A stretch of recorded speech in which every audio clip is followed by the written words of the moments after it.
A jẹ́ pé gbogbo ìgbà tó bá ń tẹ́ mi lọ́rùn, you are the most high.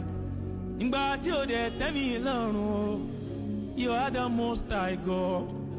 Ìgbà tó bá ń bá mi lára mu, you are the most high. Ìgbà tó bá ń kọjá ọgbọ́n mi, yeah, you are the most high. Welcome back. The Civil Defense, Correctional, Fire and Immigration Services Board, CDCFIB, has taken disciplinary action against officers of the Nigerian Correctional Service, dismissing 15 personnel and demoting 59 others after concluding deliberations on 231 disciplinary cases. This was disclosed in a statement signed on Tuesday by the Deputy Controller of Corrections and Public Relations Officer, Omar Abubakar. In addition to the dismissals and demotions, 42 officers received written warning letters as corrective measures, while 8 personnel were compulsorily retired from service.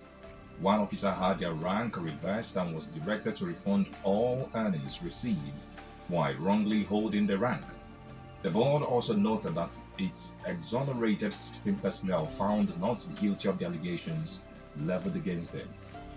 Commenting on the developments, the Comptroller General of Corrections, Sylvester Nwuche, assured the public that all disciplinary matters would continue to be handled with fairness and in strict adherence to established procedures. It's good, the kind of corruption that is happening in correctional services. It's because they are underreported. People don't know what is happening. These guys collaborate with criminals, terrorists, at the detriment of national security.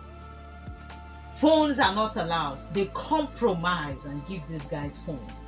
Some of these VIP criminals live as though they are not even in prison. If you hear the things that are happening in those places, no, you will just be frustrated. So they should keep demoting. They should keep sacking them. Anybody who is involved in any act of misconduct should not be spared because it's a cartel. It's not usually one person. It's a cartel. Oh, I totally agree with you, Anne. It's supposed to be a correctional center that people who have erred would pass through. They will be refined and come out as better citizens. But over time, what we have seen is a situation whereby people who go through our correctional centers, instead of becoming better, they become worse. The reason why most times if you hear police make arrests, you hear that he was a convict, he was in social prison. So the prisons in Nigeria are not really what they are supposed to be. It's like the headquarters of corruption. If you've had any business, if you've had any reason to visit any of the prisons, you would have an idea of what I'm talking about. The first time I went to one of the prisons, guess what? 2 inmates in that prison complained to the big man I followed to the prison that because of one big man in their village, the man who feels nobody should talk when he's talking, that these 2 young men challenged him. Oga, this thing you're doing, it won't benefit the community. And the man simply used police to arrest these 2 young men straight to the prisons. There was no court process, just to show that he's a big man. He told them that he would lock them up and ensure they die in the prison. Guess what? Calls were being made by this big man or by this big man to the prison officials to torture these boys, put them amongst the deadliest criminals and ensure that the deadliest criminals kill them. That's how corrupt the system is. You talked about phone. Do you know that the prison we visited, for you to access the first gate, they would ask you, okay, if you want to go with your phone, this is the amount though. Imagine. Yes, boldly. If you want to go with your phone, this is the, if you're not paying this amount, drop your phone here. You go into the prison, you see some inmates with handsets. Looking fresh yourself, you thought.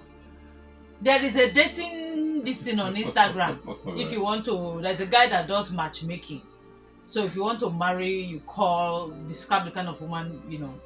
A guy from the prison called that dating whatever to say he needs a wife, he's coming out very soon, he wants to start a life. I'm like, what? It is the audacity for me. to call from prison to say, oh, I'm coming out soon, I want to start a life soon, I need a girlfriend or wife or whatever, and you're calling a dating platform from the prison. Is it not in this country that someone was convicted of being a fraudster, sent to one of the prisons? Guess what? The person within the walls of that prison committed a bigger fraud. Does that make sense? Somebody was convicted from being a Yahoo man, not God. Went into the prison and did a bigger Yahoo. That's to tell you how porous the system is. The same prison, if you want mattress, you pay special amount.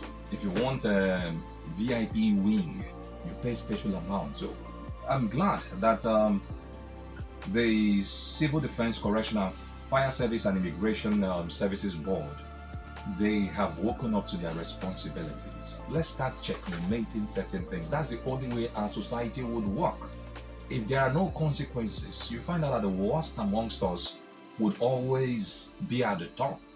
But if people understand that when they earn, this is bound to be the consequence, Yeah. they would think twice.